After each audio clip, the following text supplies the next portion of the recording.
Dear students, good morning all of you. आप सभी का एक बार फिर से सर्वोदय पब्लिक स्कूल की ऑनलाइन क्लासेस में स्वागत है। प्यारे बच्चों, अपन पढ़ रहे थे अपने पुस्तक के फर्स्ट पार्ट की फर्स्ट यूनिट में जो पहला लेसन है न्याय जस्टिस, उसके संबंध में। और उसमें अपन ने प्लेटो व अरस्तु के न्याय संबंधी विचारों का अध्ययन इससे पहले वाली कक्षा में कर चुके हैं। आज जो अपन पढ़ेंगे वो पढ़ेंगे मध्य काल के अंदर जो न्याय संबंधी विचार हैं उनके संबंध में। और अगर अपन बात करें मध्य काल में जो न्याय संबंधी विचार हैं उसमें जो अहम रोल रहता है न्याय के संबंध में, उस विद्वान का नाम है संत ऑगस्टाइन। संत ऑगस्टाइन संत ऑगस्टाइन ने एक सिद्धांत दिया था जिसको अपन जानते हैं ईश्वरीय राज्य, जिसको अपन ने अपने 11th क्लास के अंदर भी पढ़ा था। ईश्वरीय राज्य सिद्धांत के संबंध में, जिसमें यह बताया गया कि राज्य की स्थापना है वो ईश्वर के द्वारा की गई है। जो भी शक्ति प्राप्त होती है वो ईश्वर से व्यक्ति प्राप्त करता है और ईश्वर का ही वो एक प्रकार से शासक होता है, वो एक दूत होता है जो ईश्वर का प्रतिनिधित्व करता है। इस प्रकार के विचारों से घर्षित थे अपन कह सकते हैं संत ऑगस्टाइन। और संत ऑगस्टाइन ने ईश्वरीय राज्य सिद्धांत का प्रतिपादित करने में जो न्याय को इसका एक महत्वपूर्ण तत्व माना था। और इस संत ऑगस्टाइन ने अपनी एक पुस्तक लिखी थी, the city of God, the city of God. ये क्वेश्चन पूछा जा सकता है, संत ऑगस्टाइन की पुस्तक का नाम बताइए, तो द सिटी ऑफ गॉड। या ऐसे पूछा भी जा सकता है द सिटी ऑफ गॉड पुस्तक के प्रतिपादक कौन थे, तो संत ऑगस्टाइन। और इस पुस्तक में संत ऑगस्टाइन ने न्याय के संबंध में स्पष्ट लिखा था कि जिन राज्यों में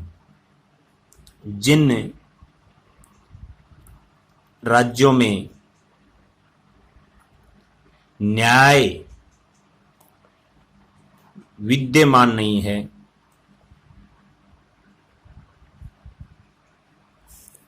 वे केवल चोर उचक्कों की खरीद प्राप्त है। इस प्रकार से न्याय के संबंध में एक प्रकार से सटीकता से कहा था संत ऑगस्टाइन ने कि जिन राज्यों में न्याय विद्यमान नहीं है वो केवल और केवल चोर उचकों की खरीद फरोख्त वाला राज्य है। कहने का भावार्थ यह हुआ कि जिस राज्य में न्याय नहीं है वो एक प्रकार से चोरों का राज्य है। और कहने का मतलब वहां पर अपन को किसी भी प्रकार का कोई इंसाफ है नहीं मिल सकता। और संत ऑगस्टाइन है वो परिवार और साथ में लौकिक राज्य और ईश्वरीय राज्य के संदर्भ में न्याय की विवेचना करते हैं। यानी कि एक तो वो परिवार की बात करते हैं और एक बात करते हैं वो अपने जो लौकिक राज्य है, लौकिक व ईश्वरीय राज्य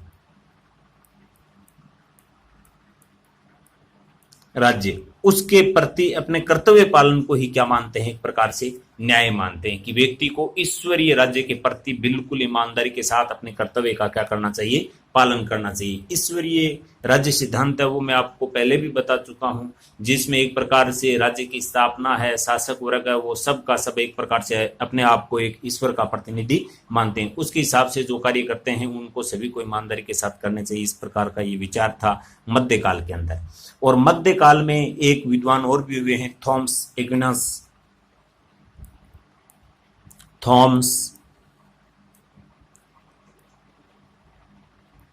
एक्विनास, जो एक प्रकार से कानून व न्याय को परस्पर आपस में क्या मानते हैं, संबंधित मानते हैं। यानी कि ये एक्विनास का मानना है जो एक तो कानून है राज्य की, जो कानून है वो कानून और एक प्रकार से जो न्याय है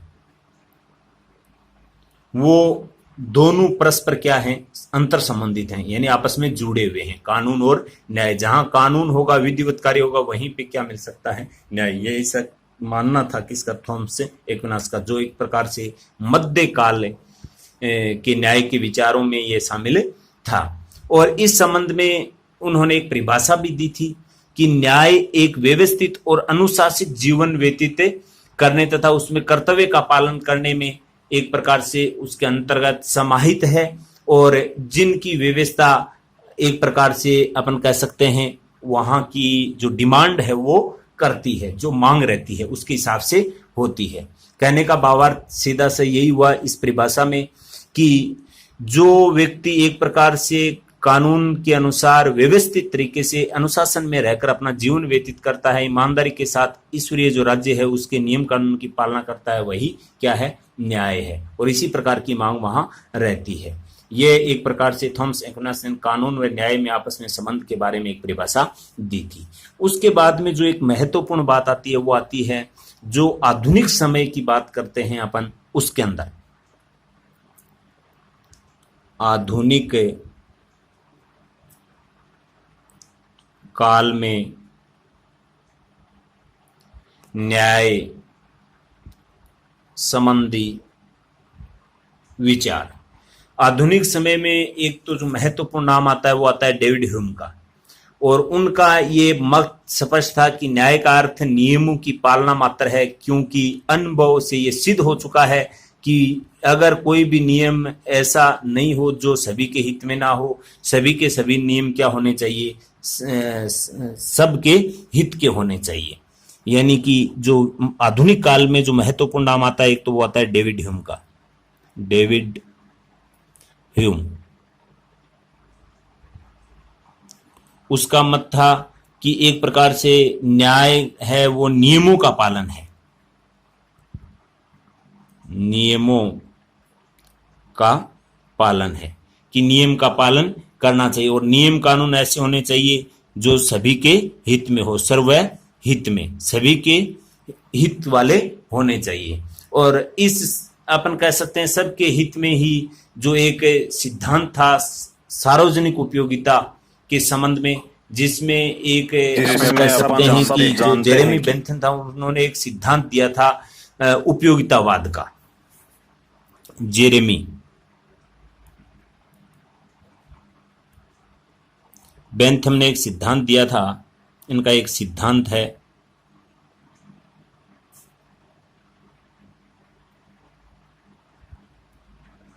उपयोगितावाद।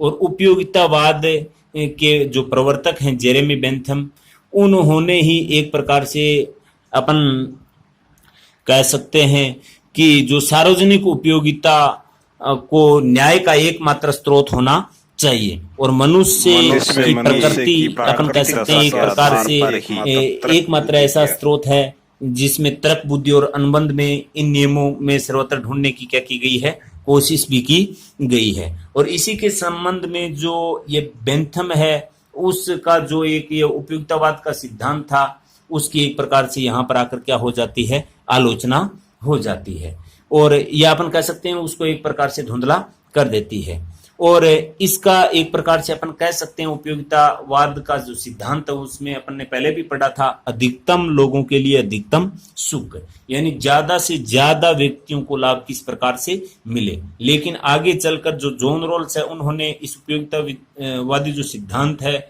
उसका एक प्रकार से अपन कह सकते हैं कि विरोध भी खंडन किया था, जिसमें उन्होंने कहा कि अधिकतम लोगों के लिए अधिकतम सुख की बात तो अच्छी है कि सबकी बात हो, लेकिन इसमें कहा गया अधिकतम लोगों के लिए अधिकतम सुख, लेकिन जो व्यक्ति वंचित रह गए उनकी तो स्थिति खराब होगी, उसको तो न्याय नहीं मिल पाएगा। तो उस प्रकार की स्थिति में उनको न्याय दिलाने के लिए उन्होंने, जो आगे अपन पढ़ेंगे जॉन रॉल्स में, तो उन्होंने एक प्रकार से इसका विरोध भी किया था उपयोगितावाद का। यानी कि उपयोगितावाद एक प्रकार से सुख पर आधारित है, अधिकतम लोगों को मिलना चाहिए, लेकिन जिसमें वंचित रह जाते हैं उनके लिए एक समस्या बन जाती है।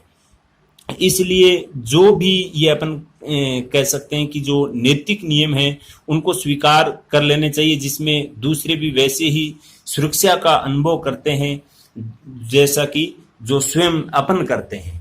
यानी कि कहने का भावार्थ ये हो गया एक प्रकार से यहाँ कि जो व्यक्ति जिनको न्याय मिल रहा है, अधिकतम लोगों के लिए अधिकतम सुख की अपन बात करते हैं तो ज्यादातर को न्याय मिलता है, लेकिन उसमें से काफी ऐसे भी बच जाते हैं जिसको न्याय नहीं मिल पाता है।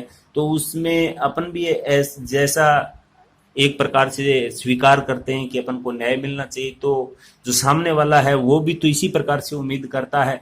तो इस प्रकार से अपन कह सकते हैं कि उपयोगितावाद का जो सिद्धांत है उसके आधार पर अधिकतम लोगों के लिए इस प्रकार से न्याय की सुविधा हो, तो इस मंत्र को स्वीकार किया गया था आधुनिक समय के प्रारंभिक समय में। लेकिन उसके बाद में जो एक महत्वपूर्ण विद्वान आए, जॉन रॉल्स, उसका अहम योगदान रहा।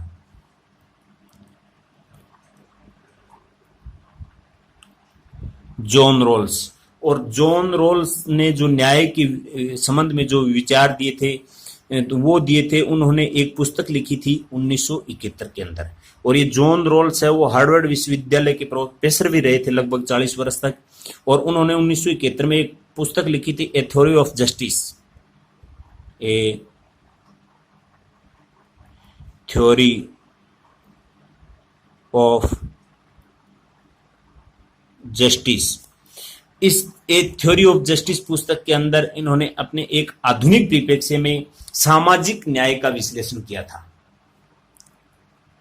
सामाजिक न्याय का जो एक बहुत ही महत्वपूर्ण अपन कह सकते हैं कि एक दुनिया के सामने न्याय के संबंध में विचार प्रस्तुत किया था इस अपनी पुस्तक में 1971 के अंदर, ए थ्योरी ऑफ जस्टिस के अंदर। और उन्होंने जो एक न्याय का सिद्धांत दिया था वो एक परंपरागत जो पहले जो विचार थे उनसे कुछ हटकर थे। कहने का भावार्थ ये हुआ कि एक प्रकार से जो पहले से जितने भी ये विचार आ रहे थे उनसे वो असंतुष्ट थे, क्योंकि जो वर्तमान में अपने राज्य की स्थापना है वो एक प्रकार से एक सामाजिक समझौते के तहत हुई है। जितने भी नियम कानून है और है, न्याय के संबंध में विचार है और है, वो कोई अपने आप तो बनते नहीं है, बनाते तो व्यक्ति हैं। तो उसमें ऐसा नहीं होना चाहिए कि कोई वर्ग या कोई समूह है या कोई व्यक्ति न्याय से वंचित रहे। लेकिन उपयोगितावाद सिद्धांत में अपन ने पढ़ा था अधिकतम लोगों के लिए ये सुविधा दी गई थी, लेकिन फिर भी कुछ लोग वंचित रह गए थे। तो इस प्रकार से जो प्रारंभिक जितने भी विचार थे उनसे वो असंतुष्ट थे, और इस असंतुष्टता की वजह से ही इन्होंने एक नया परफॉर्मा दुनिया के सामने न्याय के संबंध में रखा। और वो एक प्रकार से जो परंपरागत न्याय है उसके जो राजनीतिक क्षेत्र की अगर बात करें, सामाजिक नीतियों की बात करें, उनको वो सही तो ठहराते थे, लेकिन साथ में जो उपयोगितावादियों का अधिकतम व्यक्तियों का अधिकतम सुख की बात आती थी तो वहां एक प्रकार की धारणा को वो क्या मानते थे, त्रुटिपूर्ण मानते थे जॉन रॉल्स। क्योंकि जो उपयोगितावाद का सिद्धांत है वो उपयोगितावाद का सिद्धांत अपन कह सकते हैं कि लगभग 50% ये अगर अपन कहें तो उतने कोई वो न्याय मिल पाता है, इससे अधिक को नहीं मिल पाता है। क्योंकि उसमें तानाशाही वर्ग की क्या रहती है, तानाशाही रहती है, सभी को एक प्रकार से न्याय स्थापित नहीं मिल पाता है, या अपन कह सकते हैं सभी को न्याय नहीं मिलने की वजह से एक प्रकार से इसे असंवैधानिक या अपन कह सकते हैं लोकतंत्र के विरुद्ध विचारधारा बताई। और इसको सुधारने के लिए एक प्रकार से अपन कह सकते हैं जॉन रॉल्स ने दो मौलिक नैतिक जो सिद्धांत हैं उनकी प्रतिस्थापना भी की थी, जिसमें उन्होंने कहा कि अधिकतम स्वतंत्रता एवं स्वतंत्रता की सुरक्षा के लिए यह आवश्यक है कि प्रत्येक एक व्यक्ति के न्याय के संबंध में कि उनको व्यापक स्वतंत्रता दी जानी चाहिए, और जो भी उसे जिस प्रकार भी अन्य व्यक्तियों को उपलब्ध होती है।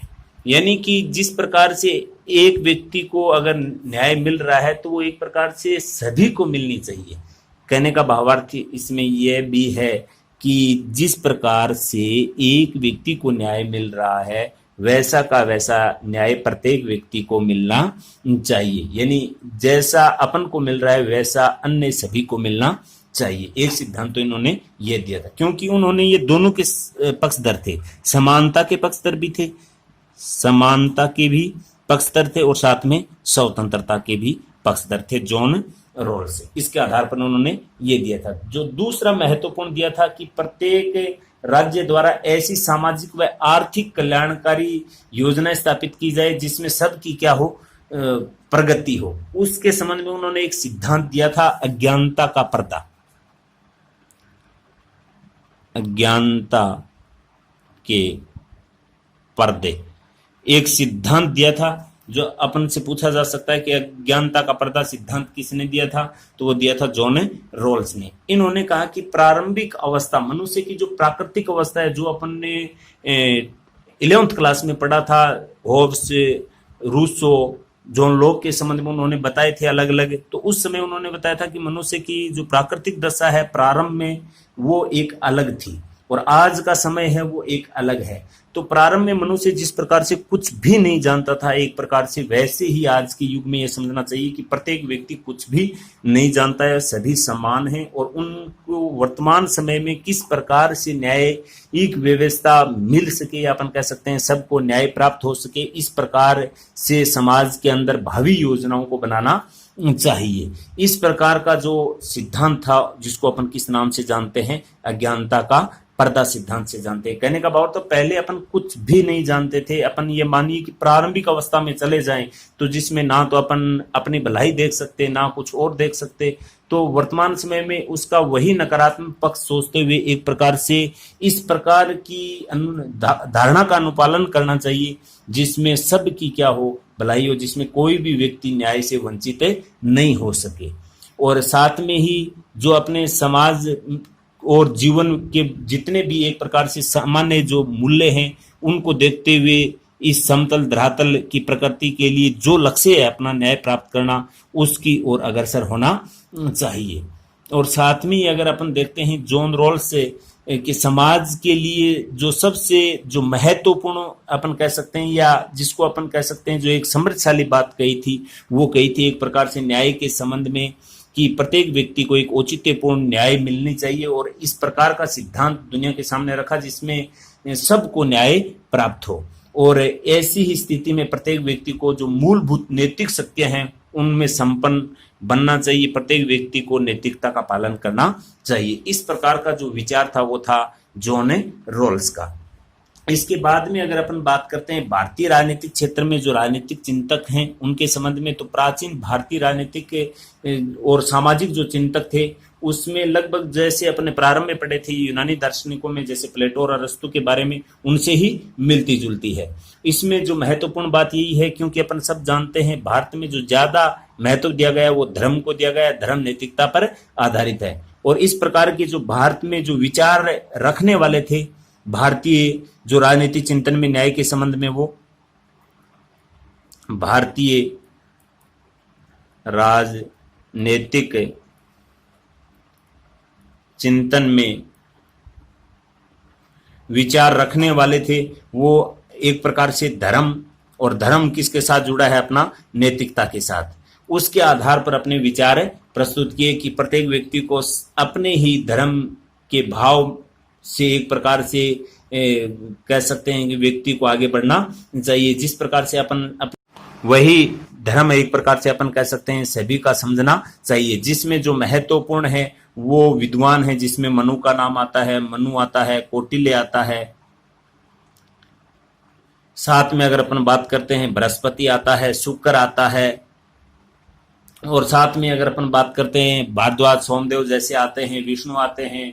ये जितने भी हैं इन्होंने अपने ये विचार प्रस्तुत किए थे, जो एक प्रकार से अपन देखें तो जो राजनीतिक और सामाजिक दृष्टि से भी जो भारतीय चिंतन है वो न्याय को एक प्रकार से कानूनी रूप से स्वीकार करते हैं। और मनु व कौटिल्य दोनों ही न्याय की एक प्रकार से निष्पक्ष और राज्य की व्यवस्था के जो आधारभूत तत्व हैं उनको प्रवृत्त भी करते हैं, और साथ में एक न्याय संगत राज्य की कल्पना भी करते हैं। इस प्रकार से जो विचार थे वो थे भारतीय राजनीतिक चिंतन में न्याय की। इसके बाद में जो शेष रहा है इस लेसन का, वो रहा है जो न्याय के विविध रूप हैं, वो पढ़ेंगे अपन नेक्स्ट कक्षा में। आज के लिए इतना ही, धन्यवाद।